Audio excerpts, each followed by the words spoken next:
Hi friends, ನಾನು ನಿಮ್ಮ ರೇಷ್ಮಾ ಮಂಜುನಾಥ್. ಇವತ್ತಿನ ವಿಡಿಯೋದಲ್ಲಿ ಮೊಟ್ಟೆ ಸಾಂಬಾರು ಮಾಡೋದನ್ನು ತೋರಿಸ್ಕೊಡ್ತಾ ಇದ್ದೀನಿ. ಅದಕ್ಕಿಂತ ಮೊದಲು ನನ್ನ ಚಾನಲ್ನ ಸಬ್ಸ್ಕ್ರೈಬ್ ಮಾಡದೇ ಇದ್ದರೆ ಪಕ್ಕದಲ್ಲಿರುವ ಬೆಲ್ ಐಕನ್ನ ಒತ್ತಿ ಸಬ್ಸ್ಕ್ರೈಬ್ ಮಾಡಿ. ಹಾಗಿದ್ರೆ ಮೊಟ್ಟೆ ಸಾಂಬಾರು ಹೇಗೆ ಮಾಡೋದಂತ ನೋಡ್ಕೊಂಡು ಬರೋಣ. ಕಟ್ ಮಾಡಿ ತೊಗೊಂಡಿದ್ದೀನಿ. ಬಾಣಲೆಗೆ ಎಣ್ಣೆ ಹಾಕ್ಕೊಂಡಿದ್ದೀನಿ. ಇವಾಗ 3 ಈರುಳ್ಳಿ ಹಾಕ್ತೀನಿ.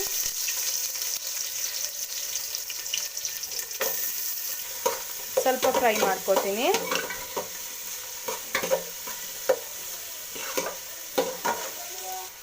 ಲೈಟಾಗಿ ಫ್ರೈ ಆಗಿದೆ. ಇವಾಗ ಇದಕ್ಕೆ 3 ಟೊಮೆಟೊ ಹಾಕೋತೀನಿ ಕಟ್ ಮಾಡಿಕೊಂಡು.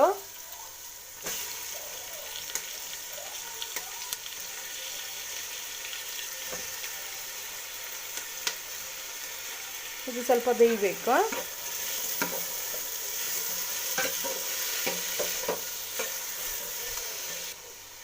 ಟೊಮೆಟೊ ಬೆಂದಿದೆ. ಇದನ್ನು ಇವಾಗ ಇನ್ನೊಂದು ತಟ್ಟೆಗೆ ಟ್ರಾನ್ಸ್ಫರ್ ಮಾಡ್ಕೋತೀನಿ. ಒಂದು ಪಾತ್ರೆಗೆ ಟ್ರಾನ್ಸ್ಫರ್ ಮಾಡ್ಕೊಂಡಿದ್ದೀನಿ. ಇದಿವಾಗ ತಣ್ಣಗಾಗಬೇಕು. ಇದಿವಾಗ ತಣ್ಣಗಾಗಿದೆ. ಇದನ್ನು ಮಿಕ್ಸಿ ಜಾರಿಗೆ ಹಾಕ್ಕೊಳ್ಳೋಣ.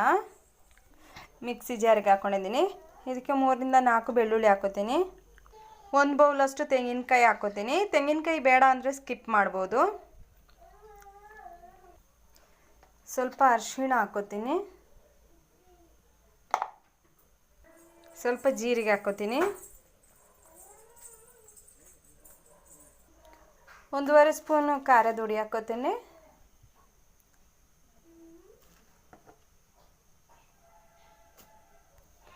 ಒಂದು ಸ್ಪೂನ್ ಧನಿಯಾ ಪೌಡ್ರ್ ಹಾಕೋತೀನಿ.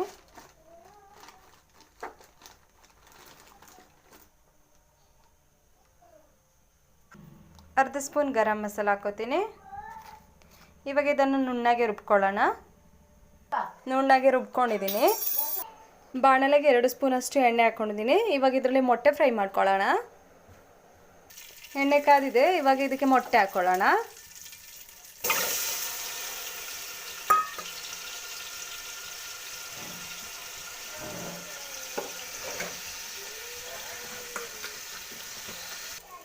ಎರಡು ಸೈಡು ಮರ್ಚಿ ಹಾಕ್ಕೊಂಡು ಫ್ರೈ ಮಾಡ್ಕೋಬೇಕು.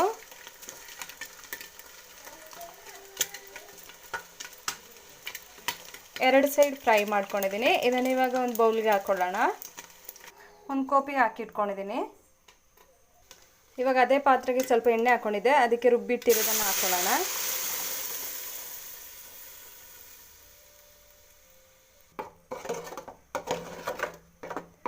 ಸ್ವಲ್ಪ ನೀರು ಹಾಕ್ಕೊಳ್ಳೋಣ. ಸ್ವಲ್ಪ ನೀರು ಹಾಕ್ಕೊಳ್ಳೋಣ. ಅದೇ ಮಿಕ್ಸಿ ಜಾರಿಗೆ ಸ್ವಲ್ಪ ನೀರು ಒಯ್ಕೋತಾ ಇದ್ದೀನಿ.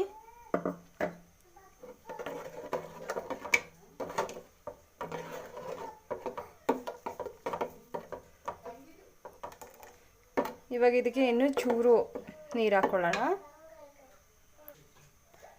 ಅದು ಕುದಿಯುವಾಗ ಸ್ವಲ್ಪ ಗಟ್ಟಿಯಾಗತ್ತೆ.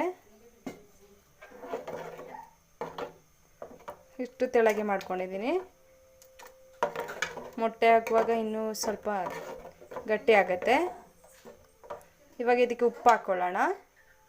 ರುಚಿಗೆ ತಕ್ಕ ಉಪ್ಪು ಹಾಕೋತೀನಿ.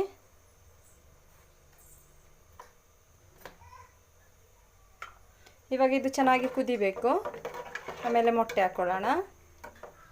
ಕುದೀತಿದೆ. ಇವಾಗ ಇದಕ್ಕೆ ಮೊಟ್ಟೆ ಹಾಕ್ಕೊಳ್ಳೋಣ.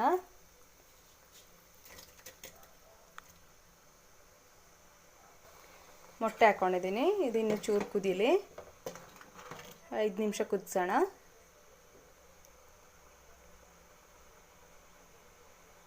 ಚೆನ್ನಾಗಿ ಕುದೀತಿದೆ. ಇವಾಗ ಕೊತ್ತಂಬರಿ ಸೊಪ್ಪು ಹಾಕ್ಕೊಳ್ಳೋಣ.